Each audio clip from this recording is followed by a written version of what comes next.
Pack your bags, Mom. He's gone. Now it's your turn. My son Derek's words hit me like ice water as I stood in my own kitchen, still wearing the black dress from yesterday's funeral. Go die somewhere else. The sound of my coffee mug shattering against the kitchen floor was nothing compared to the sound of my heart breaking. But you know what? Sometimes the cruelest betrayals lead to the most unexpected discoveries. Where are you watching from today? Drop your location in the comments below and hit that like and subscribe button. Let me take you back to how this nightmare began. 3 days earlier, I was Margaret Walsh, 68, devoted wife of 42 years to Thomas Walsh, mother to 3 children, grandmother to 5. I thought I knew exactly who I was and where I belonged. I was wrong about everything. Thomas had been sick for 8 months. Pancreatic cancer, they called it. I'd spent every single day by his side, holding his hand through chemo, pretending I didn't notice how his wedding ring had become too loose on his finger. The hospital became my second home, and the nurses knew my coffee order by heart. Mrs. Walsh, Dr. Peterson had said on that final Tuesday morning, we've made him as comfortable as possible. It's time to call the family. Derek arrived first, of course, my eldest son, 45, successful lawyer, always dressed like he was headed to court even on weekends. He took charge immediately, barking orders about arrangements, talking to doctors in hushed tones, while I sat beside Thomas, stroking his silver hair. Margaret, you should go home and rest, Derek said, not even looking at me. I'll handle everything here. I'm not leaving him, I replied firmly. Thomas and I had promised each other decades ago, in sickness and in health, till death do us part. I meant every word. Derek's jaw tightened, but he didn't argue. He never argued directly with me, not then. He saved his real feelings for later, when he thought I couldn't hear, when he was on the phone with his wife Sharon about the burden of caring for Mother now. Thomas passed away at 3:17 a.m. on Thursday morning. I was holding his hand when his breathing simply stopped. After 42 years of marriage,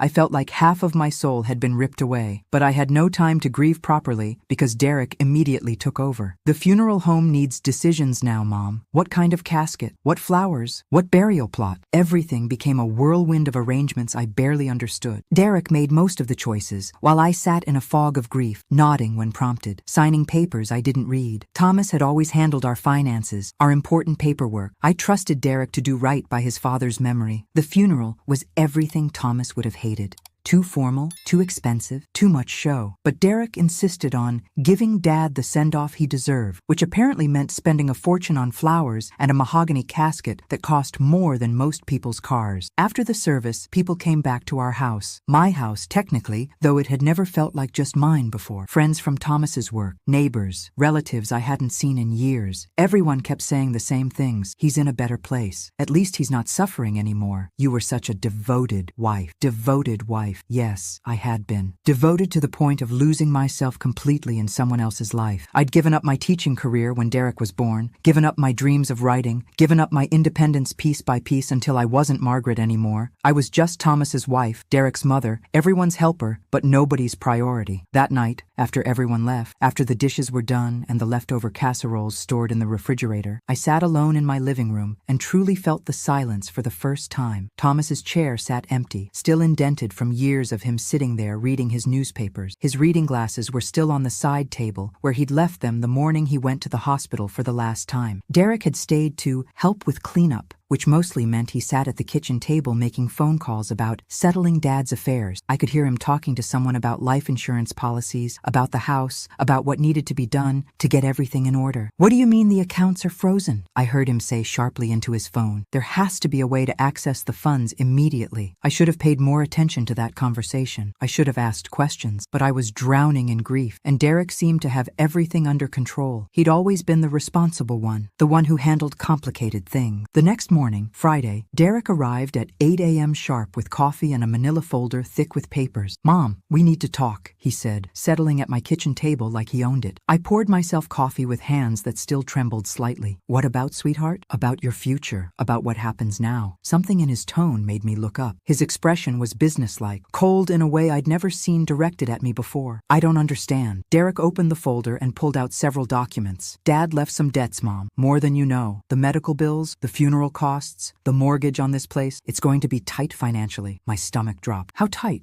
Tight enough that keeping this house isn't practical. You're going to need to downsize, move somewhere more affordable, somewhere that makes sense for someone your age. Someone my age? I repeated slowly. Derek, I'm 68, not 88. I'm perfectly capable of— Mom, he interrupted me, his voice taking on the patient tone he used with difficult clients. You've never handled finances. You don't understand what's involved in maintaining a property like this. The taxes alone are going to eat up most of Dad's Social Security survivor benefits. I stared at him, trying to process what he was saying. Where exactly do you think I should go? Derek pulled out a brochure from his folder, sliding it across the table. Sunset Manor. It's a very nice assisted living community about an hour from here. I've already spoken with them about availability. Assisted living. I picked up the brochure with numb fingers, with smiling elderly people playing cards, walking in gardens, eating in communal dining rooms. It looked pleasant enough, but it also looked like the end of any life I'd ever known. Derek, I don't need assisted living. I can take care of myself perfectly well. Can you, Mom? When was the last time you balanced a checkbook, paid bills, made a major decision without Dad's help? The words stung because they were partially true. Thomas had handled our finances for decades, but that didn't mean I was incapable of learning, of taking control of my own life. I can learn, I said quietly. At 68, Mom, be realistic. It's time to let the younger generation handle the complicated stuff. Sharon and I have been talking, and we think this is the best solution for everyone. Best for everyone or best for you? The question slipped out before I could stop it. Derek's face darkened. What's that supposed to mean? Nothing, I said quickly.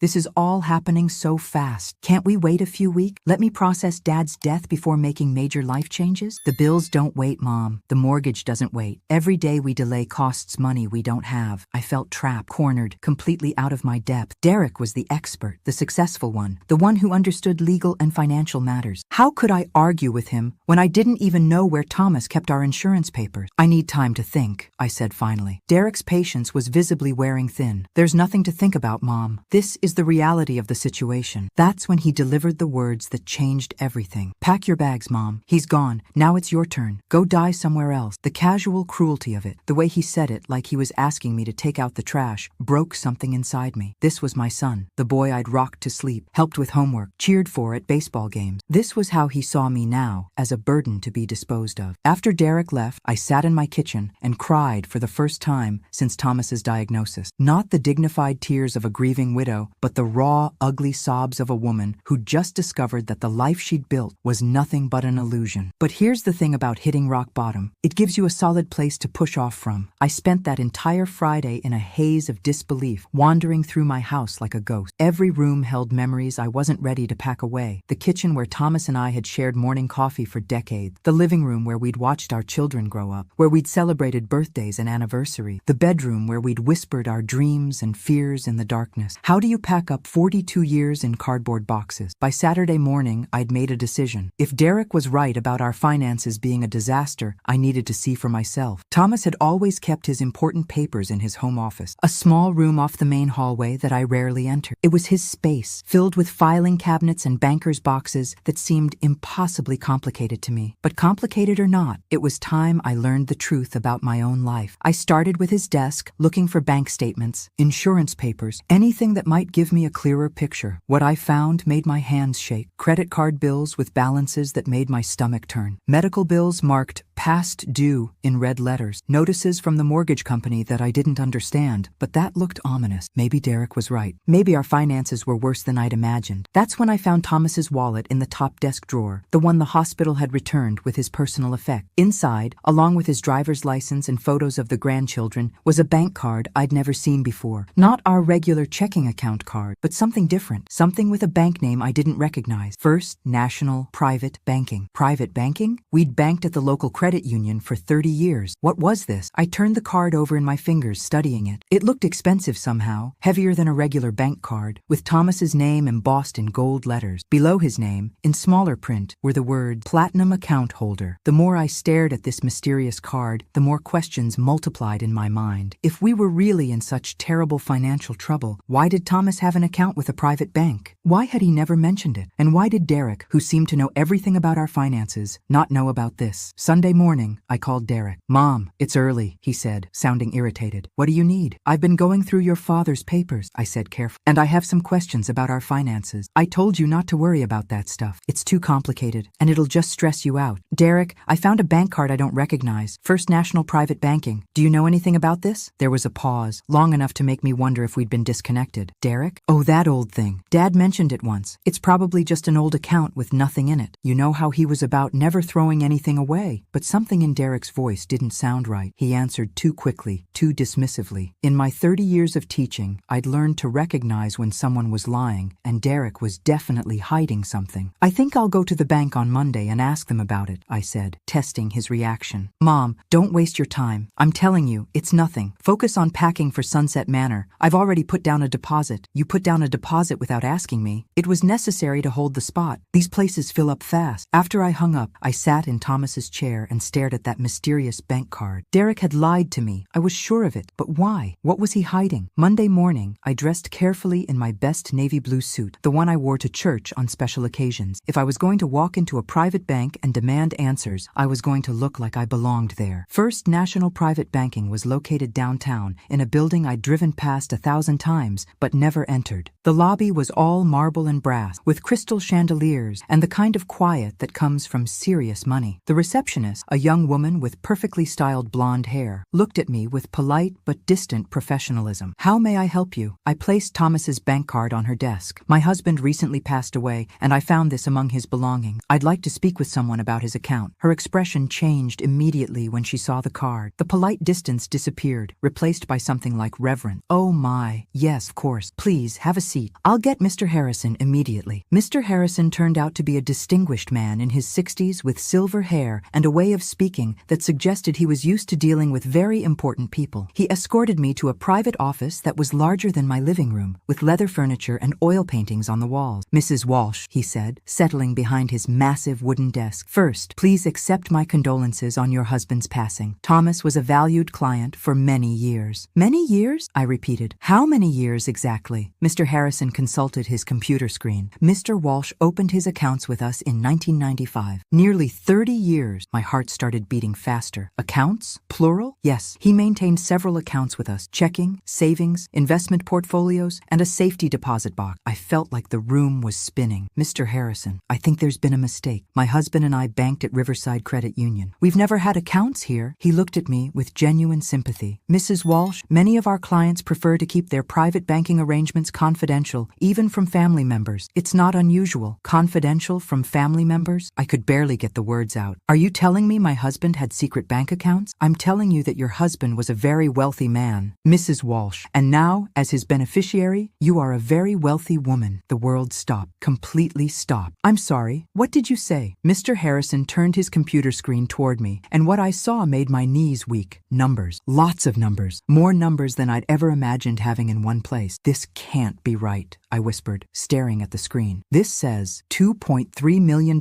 in liquid assets," Mr. Harrison confirmed gently, "plus the investment portfolio, which is currently valued at approximately $5.8 million.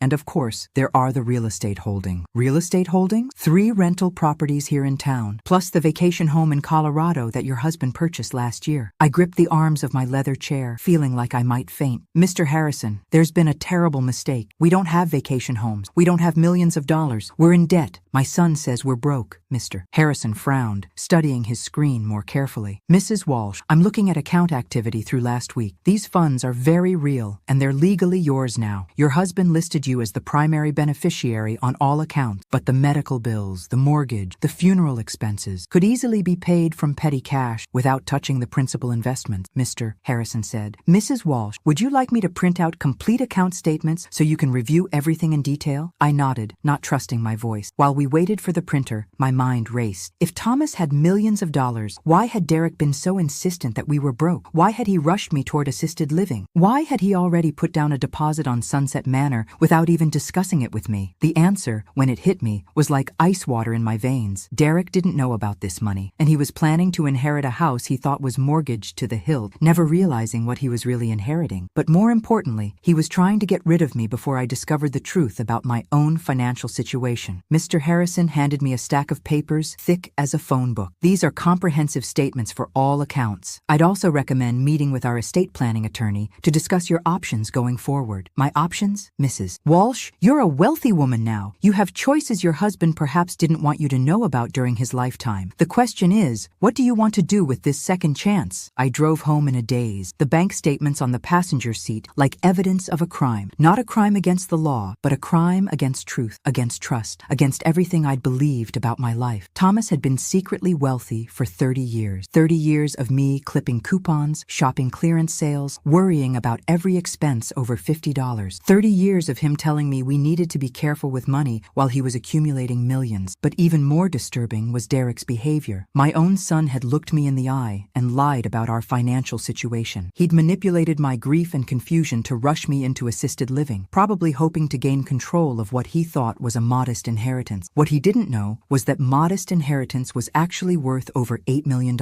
And what Derek definitely didn't know was that his mother was about to stop being the helpless widow who needed taking care of. I pulled into my driveway and sat for a moment, looking at the house Thomas and I had shared for so long. It wasn't just my home anymore. It was my choice to keep or sell. My decision to make. For the first time since Thomas's death, I smiled. A real smile. My son wanted me to go die somewhere else? Well, Derek was about to learn that his mother wasn't nearly as helpless as he thought, and she definitely wasn't going anywhere. I spent Monday evening spread out on Thomas's office floor with bank statements scattered around me like pieces of a puzzle. Every page revealed another secret, another lie of omission that made my head spin. Real estate investments in Denver, stock portfolios I'd never heard of, a trust fund that had been quietly growing for decades. But what really made my blood boil was the pattern I discovered. Every major decision Thomas had made, every investment, every property purchase, every financial move had been discussed with Derek. The bank records showed regular calls between Thomas and Derek Walsh, financial advisor, dating back 5 years. Derek hadn't just known about the money. He'd been helping Thomas manage it while lying to my face about being broke. My phone rang at exactly 7 a.m. Tuesday morning. Derek, right on schedule. Mom, I need you to sign some papers today for the Sunset Manor deposit and to get the utilities transferred out of your name. I cradled the phone against my shoulder while I sipped my coffee, surrounded by evidence of my family's deception. Actually, Derek, I've been thinking. I'm not ready to move yet. Mom, we've been through this. You don't have a choice. The financial situation is complicated. Yes, you keep saying that. I kept my voice pleasant, conversational. In fact, it's so complicated that I decided to educate myself. I went to a bank yesterday. Dead silence. Derek, are you there? Which bank? His voice was tight, controlled. First National Private Banking. Lovely people. Very helpful. Another pause. Longer this time. I could practically hear him calculating, trying to figure out how much I knew and how much damage control he needed to do. Mom, those accounts are... It's not what you think. Really? Because what I think is that my husband secretly accumulated over $8 million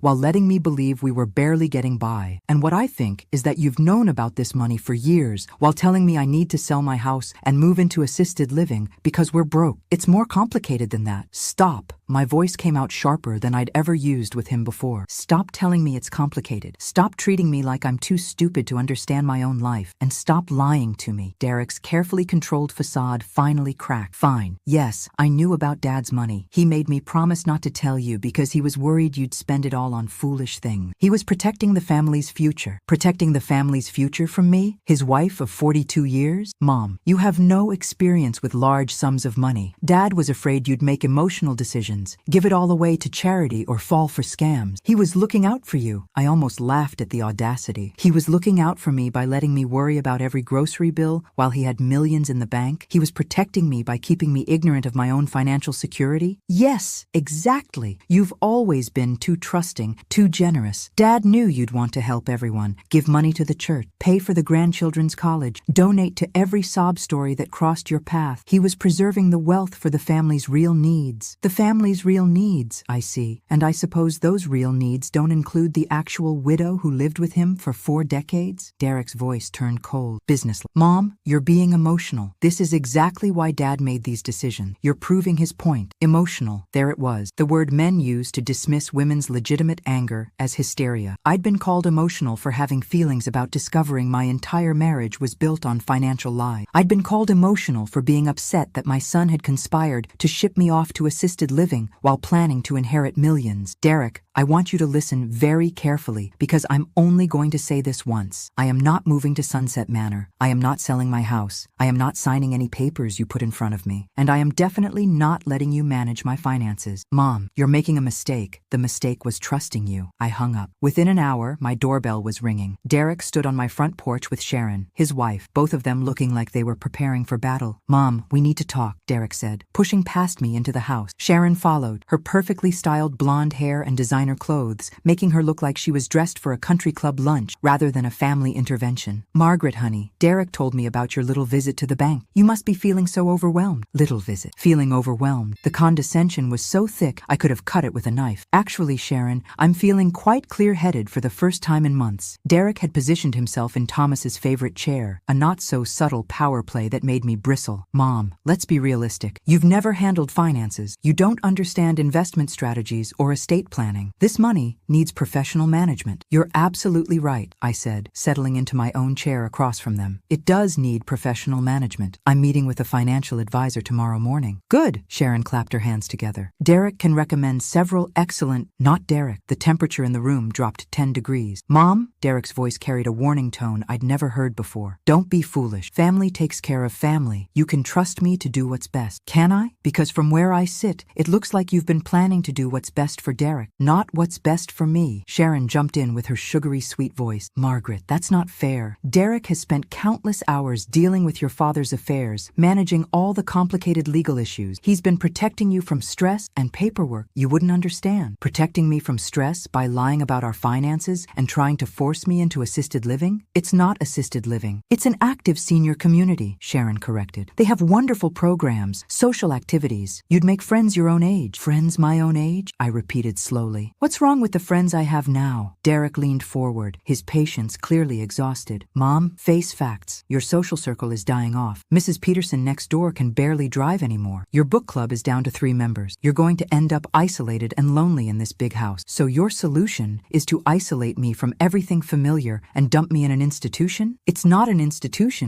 I know what it is. I stood up, suddenly tired of this conversation. It's convenient for you. You get to feel like the dutiful son who took care of his mother's future while avoiding the inconvenience of actually taking care of his mother. Derek's face flushed red. That's not true, isn't it? When was the last time you called me just to check how I was doing? When was the last time you visited when you didn't need something? When was the last time you treated me like a person instead of a problem to be solved? Sharon tried to play peacekeeper. Margaret, you're grieving. You're not thinking clearly. Give yourself time to process everything before making rash decisions. I've had plenty of time to process. Sharon, I've processed 30 years of financial lies. I've processed my son's plan to warehouse me in assisted living. I've processed the fact that my own family sees me as a burden instead of a human being. Nobody sees you as a burden, Derek said, but his voice lacked conviction. Really? Then prove it. Apologize for lying about our finances. Admit that you were wrong to try to force me into Sunset Manor. Promise that from now on, you'll treat me as an equal partner in decisions about my own life. Derek and Sharon exchanged glances. The silence stretched on until it became an answer in itself. I thought so. I walked to the front door and held it open. I think you should leave now. Mom, you're making a huge mistake, Derek said as he stood up. You're going to regret this. The only thing I regret is not standing up for myself sooner. After they left, I poured myself a glass of Thomas's expensive wine. Wine I'd never been allowed to touch because it was too good for everyday drinking, and sat in his office surrounded by the evidence of our secret wealth. Tomorrow, I would start taking control of my own life. Tonight, I would toast the end of being anyone's convenient victim. I raised my glass to Thomas's empty chair. Here's to secrets, darling. Yours are finally out, and mine are just beginning. For the first time in my adult life, I was rich, independent, and completely free to make my own choices. Derek was right about one thing. I was definitely going to make some decisions he wouldn't like. Wednesday morning found me in a coffee shop downtown, waiting for Victoria Chen, the financial advisor I'd found through an online search specifically for advisors who specialized in helping women manage sudden wealth. I'd deliberately chosen someone Derek wouldn't know, someone who had no connection to his professional network. Victoria arrived precisely on time, a sharp-looking woman in her 40s with intelligent eyes and a firm handshake. Mrs. Walsh, I'm sorry for your loss. I understand you've recently discovered some unexpected assets. I slid a folder across the table containing copies of all the bank statements. That's putting it mildly. She reviewed the documents with professional calm, though I caught her eyebrows rise slightly at some of the numbers. This is indeed substantial. And you were completely unaware of these holdings? Completely. My husband managed all our finances for 42 years. I thought we banked at the local credit union and lived paycheck to paycheck. Victoria closed the folder and looked at me directly. Mrs. Walsh, what do you want to do with this money? It was such a simple question, but nobody had asked me that before. Derek had told me what he thought I should do. Thomas had made decisions without consulting me, but nobody had simply asked what I wanted. I want to understand it first, I said. I want to know how much is really there, what my options are, and what kind of life this money can give me. Fair enough. Let's start with the basic. Victoria pulled out a legal pad. You have roughly $2.3 million in liquid assets, savings and checking accounts that you can access immediately. The investment portfolio is worth about $5.8 million, but that's subject to market fluctuation. The real estate holdings need to be appraised, but based on current market values, you're looking at approximately $9 to $10 million total. $9 to $10 million.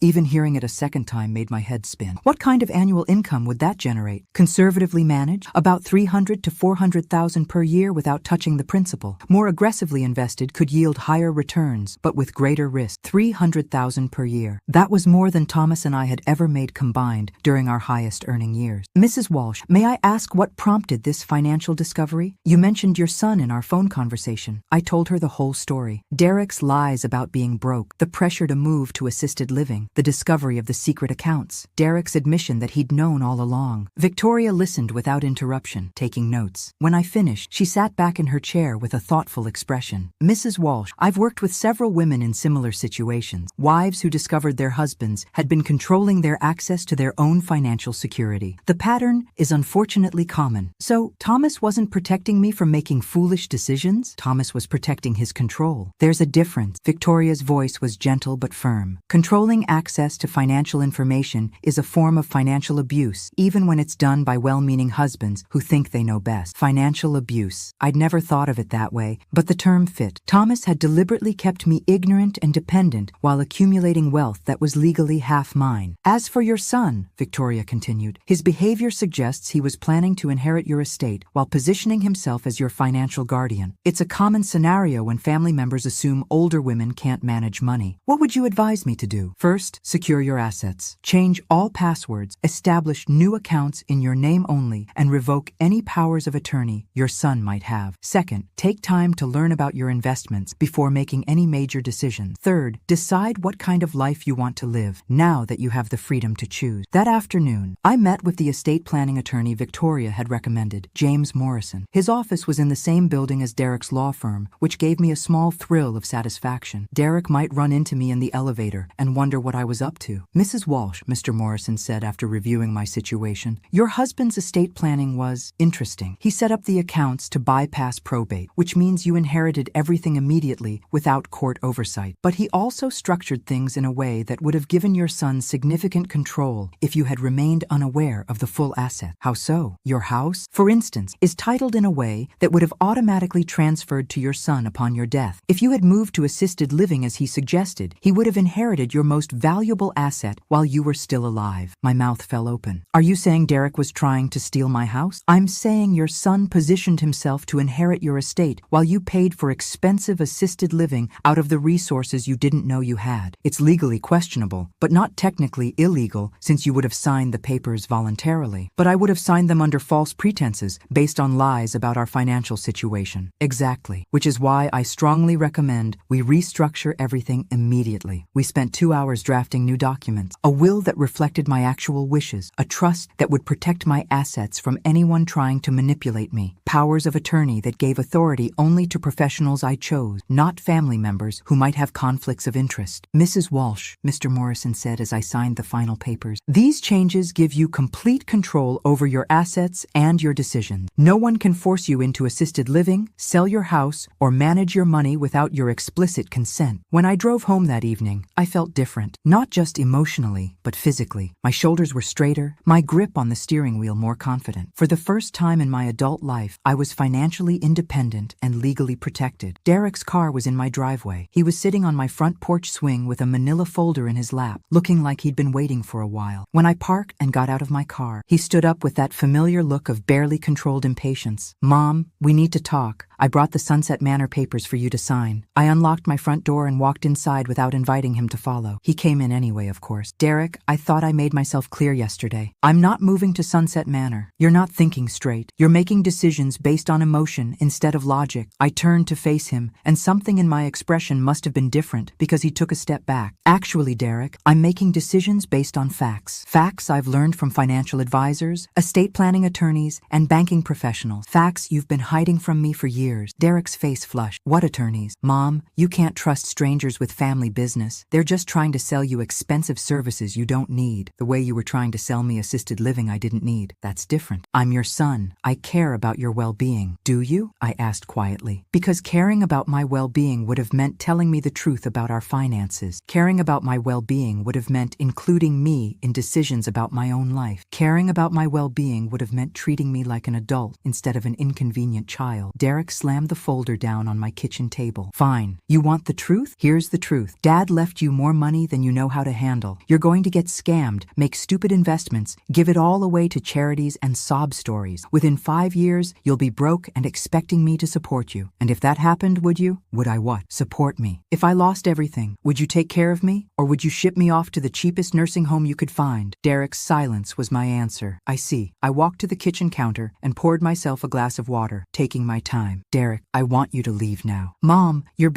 I want you to leave. And I want you to take your assisted living papers with you. I won't be needing them. You'll regret this, Derek said, gathering up his folder. When you're broke and alone, don't expect me to bail you out. Don't worry, I replied calmly. I won't expect anything from you ever again. After he left, I sat at my kitchen table and thought about the conversation. Derek hadn't asked how I was feeling about discovering Thomas's lies. He hadn't apologized for his deception. He hadn't shown any concern for my emotional well-being or my grieving process. All he'd cared about was controlling my money and getting me out of the way so he could inherit my house. But Derek had made one crucial miscalculation. He'd assumed that his helpless, financially ignorant mother would remain helpless and ignorant forever. He'd never considered that she might learn, grow, and fight back. Tomorrow, I was going to start showing him just how wrong he'd been. Thursday morning brought an unexpected phone call from Sharon. Margaret, I think we got off on the wrong foot yesterday, she said in her sweetest voice. I wondered if we could meet for lunch, just the two of us, woman to woman? I almost laughed. Sharon wanted to try the sympathetic female approach after Derek's authoritarian tactics had failed. Of course, Sharon, I'd love to hear what you have to say. We met at Rosewood Bistro, a trendy restaurant where Sharon clearly felt comfortable among the designer handbags and expensive salads. She'd dressed for the occasion in what I recognized as her serious conversation outfit. The navy blazer and pearls she wore when she wanted to project authority mixed with approachability. Margaret, I hope you know that Derek and I only want what's best for you, she began after we'd ordered. This whole situation with the bank accounts has caught everyone off guard, has it? Because Derek seems to have known about them for quite some time. Sharon's smile faltered slightly. Well, yes, Thomas had mentioned some investments to Derek, but none of us realized the full scope. It's overwhelming, isn't it? All those numbers and financial terms. She was trying to bond with me over the supposed complexity of managing money, assuming I'd be intimidated by all those numbers. Another miscalculation. Actually, Sharon, I'm finding it quite fascinating. Did you know that Thomas bought 3 rental properties without ever mentioning them to me? The rental income alone has been generating about $60,000 a year that I never knew existed. Sharon blinked rapidly, clearly trying to recalculate her approach. That's wonderful. But Margaret, you have to understand, managing rental properties is incredibly complicated. Tenants, maintenance, taxes. Derek has experience with real estate investments. He could help you. The properties are already being managed by a professional company, I interrupted smoothly. They've been handling everything for years, quite successfully, without any help from Derek. Oh, Sharon took a sip of her wine, regrouping. Well, that's good. But what about your living situation? That house is so big for one person. And the upkeep, the yard work, the maintenance. Wouldn't you be happier somewhere smaller, more manageable, like Sunset Manor? Like a nice condo or a senior community where you'd have people your own age to socialize with, someone to check on you if something happened. I smiled, remembering my conversation with Victoria Chen about this exact tact. Sharon, can I ask you something?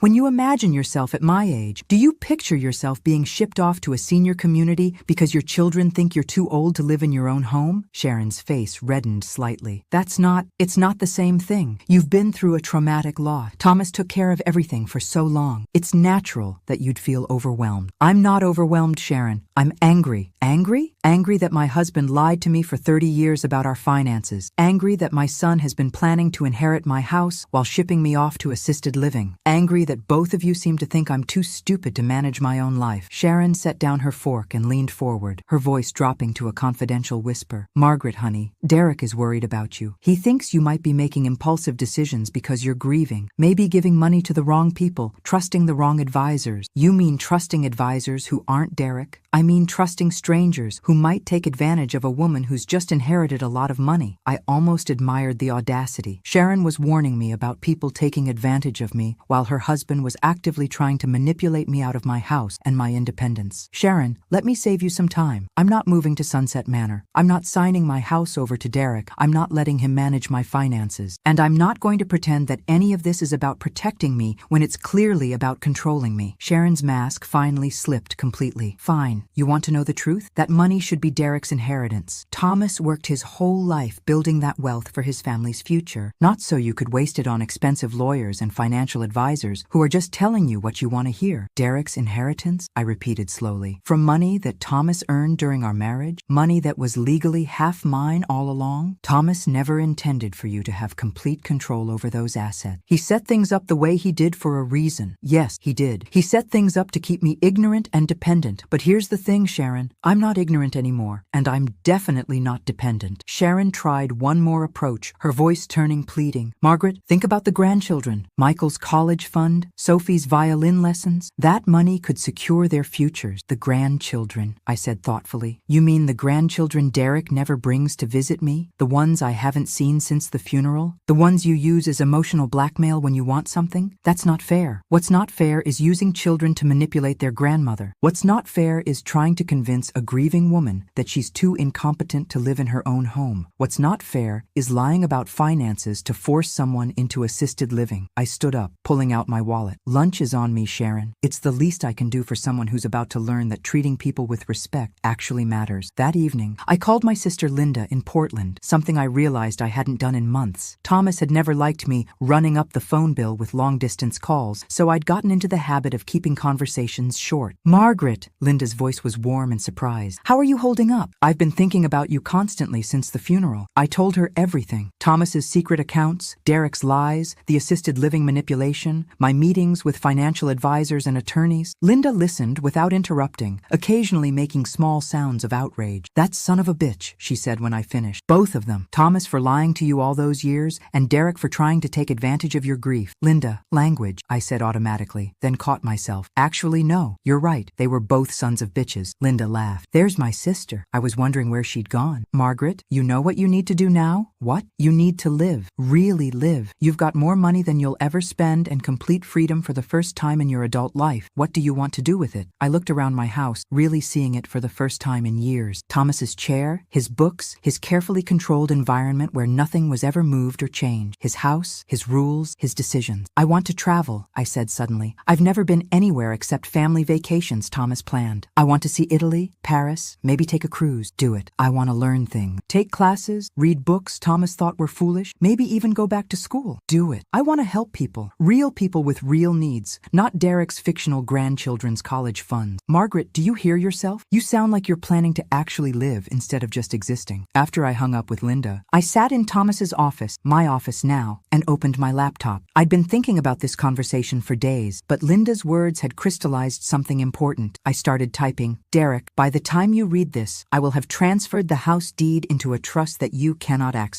I've also changed my will to reflect my actual wishes rather than your assumptions about your inheritance. You were right about one thing. I am going to make some decisions you won't like. I'm going to travel, learn, give money to causes I care about, and live my life exactly as I choose. I'm going to trust my own judgment instead of deferring to men who think they know better. You said I'd regret standing up for myself. You were wrong. The only thing I regret is not doing it sooner. If you ever decide to treat me like a human being instead of a burden, you know where to find me. Until then, don't bother calling. Your financially independent mother, Margaret. I printed the letter and sealed it in an envelope. Tomorrow, I would mail it. Then I would book a trip to Italy and start planning the rest of my life. Derek had been wrong about something else, too. I wasn't emotional. I was strategic. I was determined. and I was just getting started. My son had wanted me to go die somewhere else. Well, I was going to disappoint him. I was going to live loudly and completely right here where he couldn't ignore me, and I was going to enjoy every minute of it. 3 months later, I was sipping espresso in a cafe overlooking the Amalfi Coast when my phone buzzed with yet another call from Derek. I let it go to voicemail, just like I had with the previous 47 calls over the past 12 weeks. Italy was everything I'd dreamed and more. The art, the food, the way the morning light painted the Mediterranean in shades of gold and turquoise. I'd enrolled in a cooking class in Tuscany, learned to paint watercolors in Rome, and discovered that I had a natural talent for languages. Who knew? Certainly not the woman who'd spent 40 years believing she was too old to learn new things. Signora Margaret, called Giuseppe, the cafe owner who'd become my friend. You look happy today. Every day, Giuseppe. Every single day. And it was true. For the first time in my adult life, I woke up each morning wondering what I wanted to do instead of what I needed to do for someone else. The freedom was intoxicating. My phone buzzed again. This time it was a text from Sharon. Margaret, Derek is very worried about you. Please call him. I typed back, Derek is worried about my money, not me. There's a difference. 20 minutes later, another text. The children miss their grandmother. I almost laughed. Tell the children they can visit me in Italy. I'd love to show them the Colosseum. No response to that one. The truth was, I'd been sending the grandchildren postcards from every city I visited, along with care packages of Italian chocolates and small gifts. Not once had Derek allowed them to call and thank me. He was using them as weapons, but he'd forgotten that weapons can be taken away from people who don't know how to handle them properly. That evening, back in my lovely hotel room in Positano, I video called Linda. You look amazing, she said immediately. Tanned, relaxed. Italy agrees with you. Italy agrees with independence, I corrected. Though the food doesn't hurt. Any word from Derek? Daily calls I don't answer and increasingly desperate texts from Sharon. They're realizing I'm not coming home to play the helpless widow. Linda grinned. Good for you. But Margaret, you can't stay in Europe forever. Why not? I have more money than I can spend in 3 lifetimes. I can live anywhere I want because you're an American woman with roots, not a permanent tourist, and because Derek needs to learn that his actions have consequences. She was right, of course. Running away to Italy was lovely, but it wasn't really solving the problem. Derek was still telling people I was having a mental breakdown, still positioning himself as the concerned son dealing with his unstable mother. Victoria Chen had been sending me updates on his activities, and they weren't pretty. Linda, what if I told you I was thinking about moving back home and really shaking things up?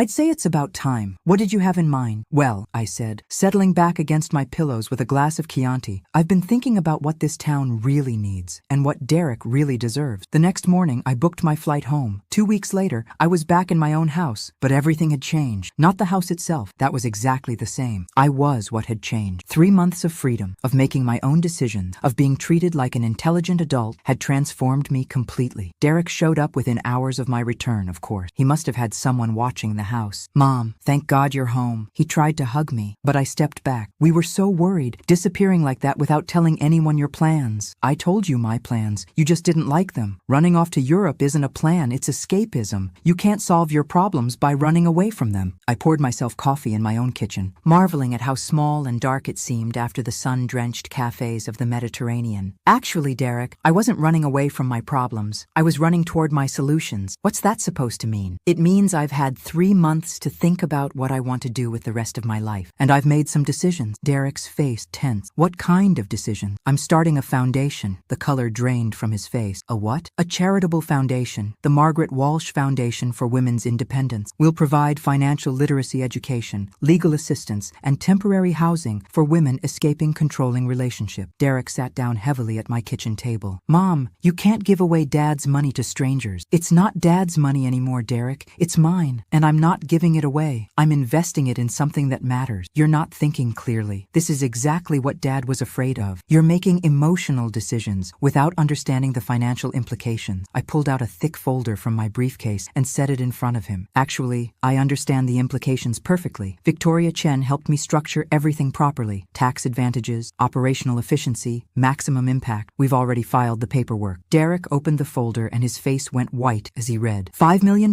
You're putting $5 million $5 million into this. This charity? Initial funding? Yes. There's also a building. What building? I bought the old Morrison department store downtown. We're renovating it into a women's center, legal aid clinic, job training programs, childcare facilities, temporary apartments for women in transition. Derek was staring at the papers like they were written in a foreign language. You bought a building? When? Last month, while I was in Italy. Amazing what you can accomplish with modern technology. This is insane. You're throwing away the family's financial security on some feminist project. Feminist project? I interrupted, my voice sharp enough to cut glass. Derek, helping women escape financial abuse is a feminist project the same way helping people escape burning buildings is a fire safety project. It's basic human decency. But $5 million, Mom. That's Michael and Sophie's college money. That's our family's future. There it was again. Our family's money. Michael and Sophie's inheritance. As if I were merely the temporary custodian of wealth that rightfully belonged to Derek and his children. Derek, let me explain something to you. Michael is 8 years old. Sophie is 6. By the time they're ready for college, the foundation will have helped hundreds of women rebuild their lives. The remaining $3 million in my portfolio will still be earning income, and if they want college money, they can visit their grandmother who actually cares about them instead of using them as emotional blackmail. Derek's face was turning red, the way it used to when he was a child having a tantrum. You're doing this to punish me. I'm doing this because it's what I want to do with my life and my money. The fact that you see it as punishment says more about your priorities than mine. Dad would be rolling in his grave. Dad, I said calmly, spent 30 years lying to me about our finances while accumulating wealth he never intended to share with his own wife. I'm not particularly concerned about his posthumous opinions. Derek slammed his hand down on the table. You're destroying everything he worked for. No, Derek, I'm building something better. That's when the doorbell rang. Through the front window, I could see a sheriff's deputy standing on my porch with papers in his hand. Derek and I looked at each other, both wondering who could be getting served with legal papers. Turns out it was Derek. The deputy handed him a thick envelope and explained that he was being served with a lawsuit from the state attorney general's office regarding misappropriation of client funds from his law practice. Derek's face went ashen as he read the papers. His hands were shaking. Mom,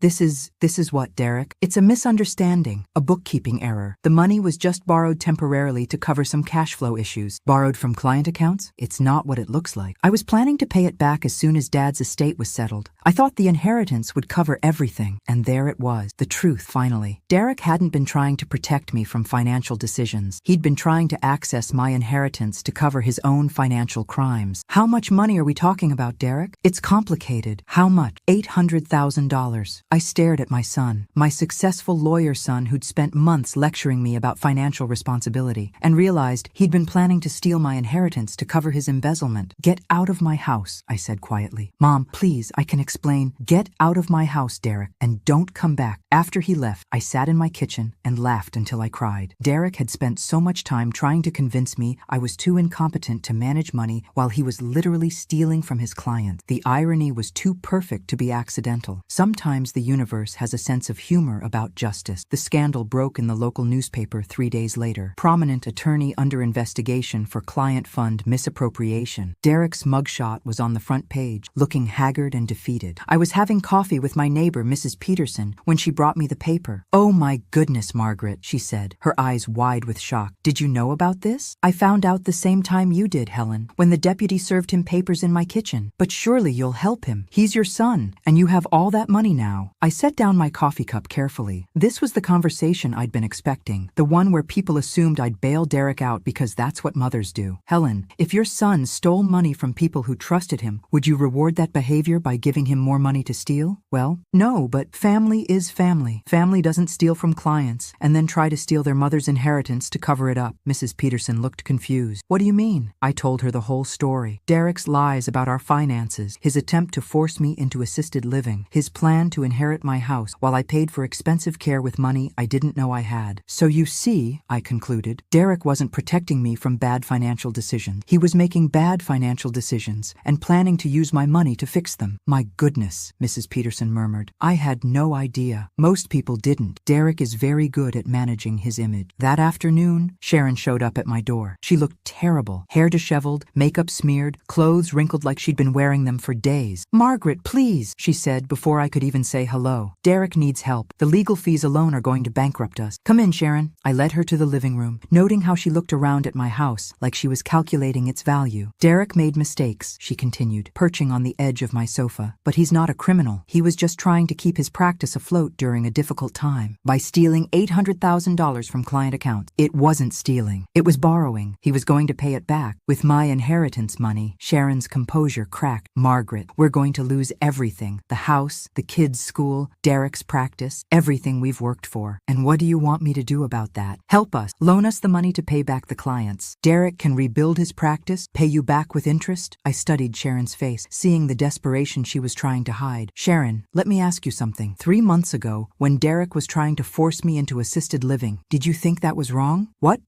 That's not relevant now. It's completely relevant. You supported your husband's plan to manipulate a grieving widow out of her home and her independence. You helped him lie about our finances. You tried to convince me I was too incompetent to manage my own life. We thought we were helping. You thought you were inheriting my house and my money. There's a difference. Sharon's desperation turned to anger. Fine. You want to be vindictive? You want to destroy your own family over money? I'm not destroying my family, Sharon. Derek destroyed his family when he decided to steal from his clients and manipulate his mother. Those clients don't need the money. Most of them are wealthy. They'll never miss it. But Derek's your son, your flesh and blood. I almost admired her audacity. She was literally arguing that Derek's theft was acceptable because his victims were wealthy, while asking me to give her money because she wasn't. Sharon, I want you to listen carefully because I'm only going to say this once. I will not give Derek money to cover his crime. I will not mortgage my future to enable his irresponsibility. And I will not pretend that stealing is acceptable because the victims can afford it. You're heartless, she spat, standing up abruptly. Your own son is facing prison, and you're worried about protecting your precious money. My son is facing prison because he committed crimes, not because I refused to bail him out. There's a difference between heartless and having boundaries. Don't expect us to be there for you when you're old and need help. I smiled. Sharon, I'm already old, and the last thing I need is help from people who think manipulation is love and theft is acceptable if it benefits the family. After she left, I called Victoria Chen to update her on Derek's legal troubles. I'm not surprised, Victoria said. Men who try to control their female relatives' finances often have problems managing their own money. It's about power, not competence. Should I be worried about him trying to access my accounts somehow? All your assets are protected now. He has no legal standing to touch anything. But Margaret, I should warn you. Desperate people do desperate things. Make sure your home security is updated. That evening, I had new locks installed and a security system activated. I thought Derek's manipulation was the worst he could do. I was about to learn how wrong I was. The break-in happened on a Tuesday night in November. I'd been home from Italy for 6 weeks, and Derek's legal troubles were getting worse. His law license had been suspended. The state bar was pursuing criminal charges, and several clients had filed civil lawsuits. I was awakened at 2 a.m. by the sound of glass breaking downstairs. My first thought was that a tree branch had fallen through a window. We'd been having severe storms all week. Then I heard footsteps. I grabbed my phone and dialed 911 while creeping toward my bedroom door to listen. 2 voices, both male, moving through my house like they knew the layout. Office is down the hall. Safe should be behind the painting. They were looking for something specific. They knew about Thomas's old office, knew about the safe he'd installed behind his Civil War painting. 911, what's your emergency? This is Margaret Walsh at 247 Elm Street, I whispered into the phone. Someone has broken into my house. Are you safe? Can you get to a secure location? I'm upstairs in my bedroom with the door locked. Officers are on their way. Stay on the line with me. I could hear them downstairs, drawers being opened, furniture being moved, the safe door creaking open. Whoever was down there knew exactly where to look and how to open Thomas's safe. Then I heard a voice that made my blood run cold. It's not here. The papers aren't here. Derek, my own son, had broken into my house in the middle of the night. Check the file cabinets, said another voice, one I didn't recognize. They spent 20 minutes searching Thomas's office while I sat in my bedroom, phone clutched in my hand, listening to my son commit another felony in my house. Police sirens finally wailed in the distance, getting closer. I heard rapid footsteps, then the back door slamming. Ma'am, this is Officer Rodriguez. Police are on scene. Are you injured? No, I'm fine. They ran when they heard the sirens. It took 2 hours to process the scene. The police dusted for fingerprints, photographed the damage, took my statement. They found crowbar marks on the back door and glass from the kitchen window scattered across the floor. Mrs. Walsh, Officer Rodriguez said as they finished up, you said you recognized one of the voices. Are you certain it was your son? Absolutely certain. I've been listening to Derek's voice for 45 years. And you want to press charges? I thought about that question for a long moment. Pressing charges meant Derek would face additional felony counts on top of the embezzlement case. It meant our relationship would be permanently destroyed. It meant admitting publicly that my own son had burglarized my house. Yes, I said firmly. I want to press charges. The next next morning, Derek was arrested at his house and charged with breaking and entering, burglary, and criminal mischief. The newspapers had a field day with the story. Embezzlement suspect arrested for burglarizing mother's home. Sharon called me screaming. How could you do this to him? He's your son. He broke into my house in the middle of the night, Sharon. What did you expect me to do? He was just looking for some papers that belonged to your father. Something that might help with his legal defense. What papers? Insurance documents. Something that might show your father had been planning to help Derek with business expenses.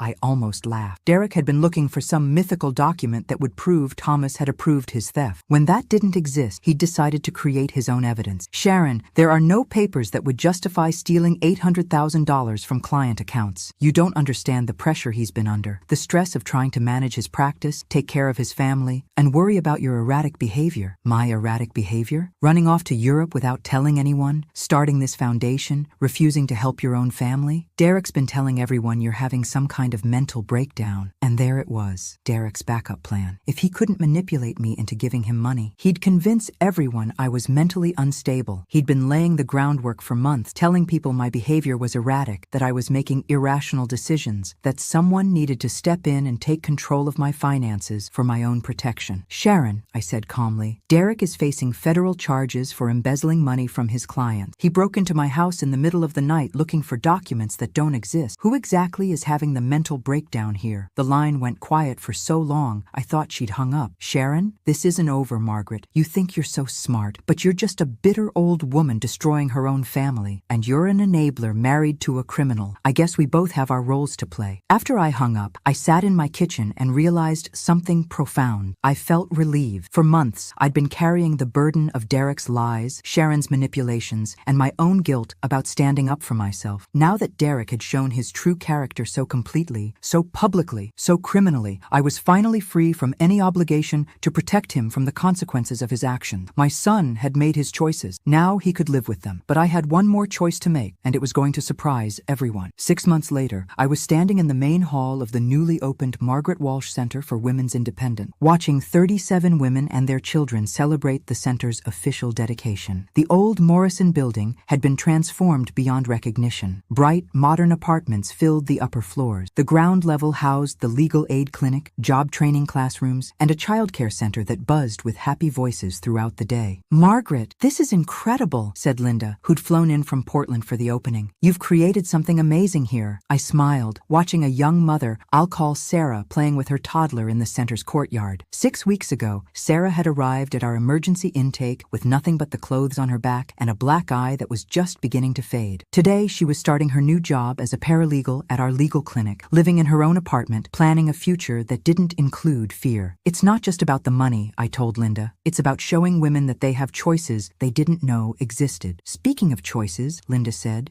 Linda, glancing toward the entrance. Look who decided to show up. Derek was standing in the doorway, looking older and more haggard than when I'd seen him 6 months ago. The criminal charges had been plea bargained down to restitution and community service, but his law license was permanently revoked. Last I'd heard, he was working as a paralegal for a small firm across town. He approached us hesitantly, hands shoved deep in his pocket. Mom, he said quietly, could I talk to you privately? Linda squeezed my arm. I'll go get us some coffee. Derek and I walked to a quiet corner of the main hall, near the memorial wall where we'd hung photos of women who'd rebuilt their lives with the center's help. This is really something, Derek said, looking around at the bustling activity. I had no idea. No idea what? No idea you were capable of something like this big, this important. I studied my son's face, seeing genuine remorse for the first time in months. Derek, why are you here? To apologize. To really apologize. Not just say words because I think it's what you want to hear. Go ahead. Derek took a deep breath. I was wrong about everything. Wrong about your capabilities. Wrong about your judgment. Wrong about what you needed. I treated you like you were my responsibility instead of my mother, and I'm sorry. And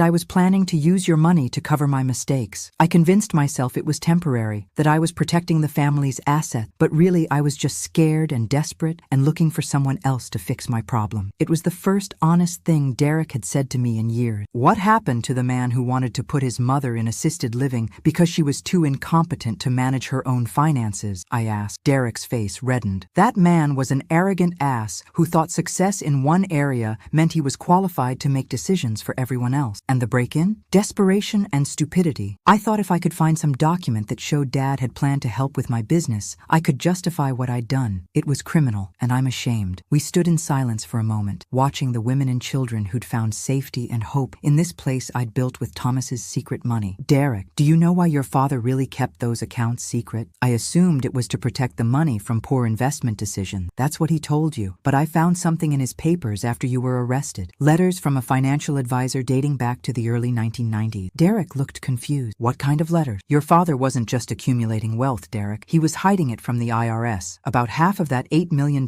should have been reported as income over the years. Thomas was committing tax evasion on a massive scale. Derek's face went white. What? The secret accounts, the offshore investments, the cash transactions. Your father was essentially running a tax avoidance scheme. When I found the evidence, I hired a tax attorney and negotiated a settlement with the IRS. That's why I only put $5 million into the foundation. The other $3 million went to back taxes and penalties. So your father was a criminal. Derek, just like you became. The difference is, he never got caught. Derek stared at me with a mixture of shock and something that might have been relief. So you weren't protecting family money. You were cleaning up family crimes. I was taking dirty money and using it for something clean. This center, these women's lives, the children who'll grow up safe because their mothers had somewhere to go. That's Thomas's real legacy now. Derek looked around the bustling center with new eyes. This is actually incredible, Mom. You turned Dad's lies into something honest. I turned his control into freedom. For me and for everyone, this place helped. We talked for another hour, really talked. For the first time since Thomas's funeral, Derek told me about his struggles with his legal practice, his fear of failure, his desperate attempt to maintain a lifestyle he couldn't afford. I told him about the loneliness of my marriage, the slow erosion of my confidence, the way Thomas's financial control had made me doubt my own judgment about everything. Mom, Derek said finally, I know I don't deserve forgiveness. I know I've burned bridges that maybe can't be rebuilt, but I want you to know that what you've done here, standing up for yourself, building something this meaningful, I'm proud of you. Are you? I'm proud, and I'm ashamed that it took me so long to see who you really are instead of who I thought you should be. That evening, after everyone had gone home and the center was quiet, I sat in my office and thought about the journey that had brought me here. A year ago, I'd been a grieving widow being manipulated out of her home by her own son. Today, I was the founder of a thriving organization that had already helped dozens of women escape situations like the one I'd unknowingly lived in for decades. Thomas had controlled me with money I didn't know existed. Derek had tried to control me with lies about money I didn't know I had. But in the end, that same money had bought me something neither of them had ever expected me to want: independence. My phone buzzed with a text from Sarah, the young mother who'd started work as our paralegal. Mrs. Walsh, thank you for showing me that being strong isn't the same as being alone. Maria took her first steps today, and I thought you should know. I smiled, thinking about Maria's first steps and my own first steps toward the life I was meant to live. Derek had told me to go die somewhere else. Instead, I'd learned how to live somewhere better. I'd learned that 68 isn't too old to start over, that wisdom is more powerful than manipulation, and that the best revenge against people who underestimate you is proving them spectacularly wrong. I'd learned that I was never really Thomas's helpless wife or Derek's burden of a mother. I was Margaret Walsh, teacher, foundation founder, champion of women's independence, and survivor of my own family's lies. Most importantly, I'd learned that sometimes the cruelest betrayals lead to the most unexpected discoveries about money, about power, about what it really means to be free. And I was just getting started. Thanks for listening. Don't forget to subscribe and feel free to share your story in the comments. Your voice matters.